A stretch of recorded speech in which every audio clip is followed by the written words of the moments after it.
Time for your prime performance, brought to you by 365 by Whole Foods Market, the splurgiest way to save. It wasn't always pretty, but the United States took home the basketball gold in Tokyo. KD and Draymond had a message for all their haters. Let's take a listen. They had some power rankings out. They had us fourth behind that Slovenia. Like this not our game. Come on, man. Talking about they catching up to us. Like, are you serious? This skill is unmatched. You dig? Shout out to everybody that won this gold, everybody that chipped in and helped out. We're going to the press conference, but I had to talk my real quick.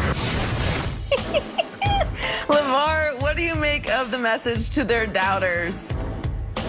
I mean, they have every right to address them the way that they wanted to. There were some doubters, Bucher, Broussard amongst them. We've heard some other names flash and float out there about how this USA basketball team would struggle to find a way to play in those international rules of playing the game, and we don't have any big men that can handle the size and the physicality that's going on down low, and yada, yada, yada. So you know what, KD?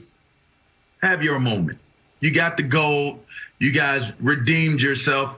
Y'all still lost, but it was a wake-up call. It was certainly a wake-up call to say, you know what, we got to bring our A game to every single game. And they even had to bring that A game in that gold medal round. But I do agree with KD and his skill is unmatched. There's no doubting that.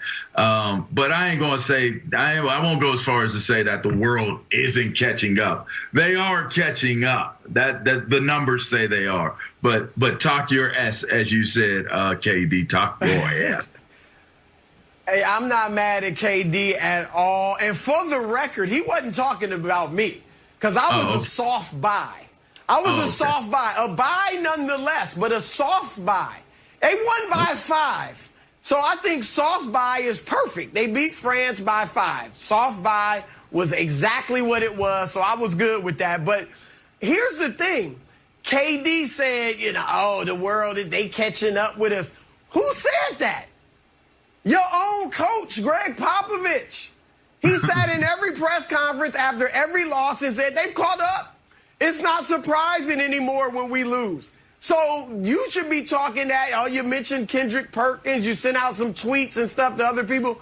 Your own coach was saying that other countries have caught up, and it's not surprising when you lose. So I do think winning the gold wipes away the ugly memory of losing to Nigeria, who I actually start thinking was actually going to be pretty good. They went 0-3 in the Olympics. All right, they weren't that good. We just didn't play well. We lost to Australia. We'll forgive all that. We'll push all that aside because they did deliver the goal. So congratulations. And KD obviously was fantastic, Joy. No, he's brilliant. He's the best USA men's basketball player in Olympic history. So, yeah, he can talk all the noise he wants to. I love it as a petty individual myself. You've got to keep the receipts and remind everybody what they were saying about you a few months ago, a few weeks ago. When we were losing, you had all this stuff to say. What happened now? We got the gold. Now, overall, I think this particular Olympic journey was a good lesson for Team USA basketball, to your point, Chris.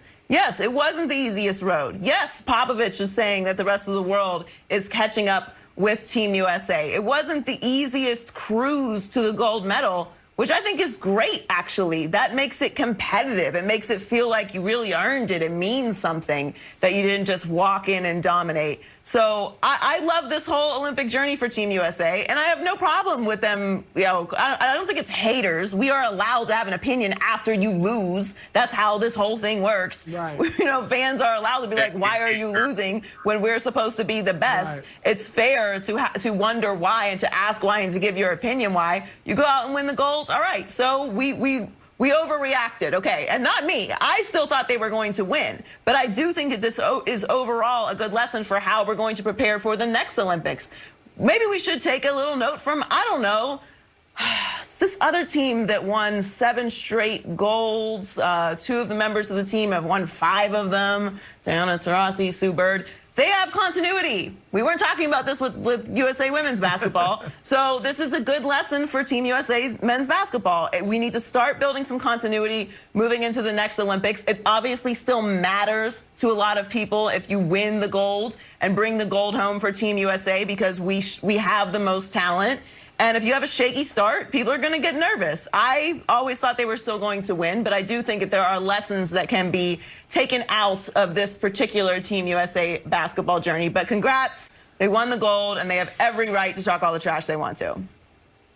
I have to be honest, for all the criticism, for all the hand-wringing, for all the nervousness, this was actually fun. This was a lot more fun than when we used to just rout everybody. And I wouldn't even watch the games, because you might watch the first quarter and then it's over.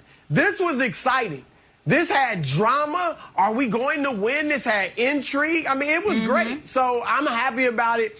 And I do think, look, the world, the entire globe has caught up. I mean, a lot of the best players in the world, Nikola Jokic, Giannis Antetokounmpo, Luka Doncic, you know, they are Joel Embiid, they are from around the world. But no individual country has caught up. So it really shouldn't be this close. I mean, I get it. You can brag, you can gloat because you did win gold. But France had one guy who's ever been an all-star, Rudy Gobert.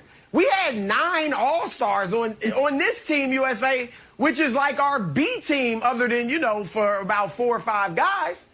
And so we shouldn't struggle this much. We shouldn't have won by just 5. There should have never been doubt, you know, in the weeks preceding the gold medal game.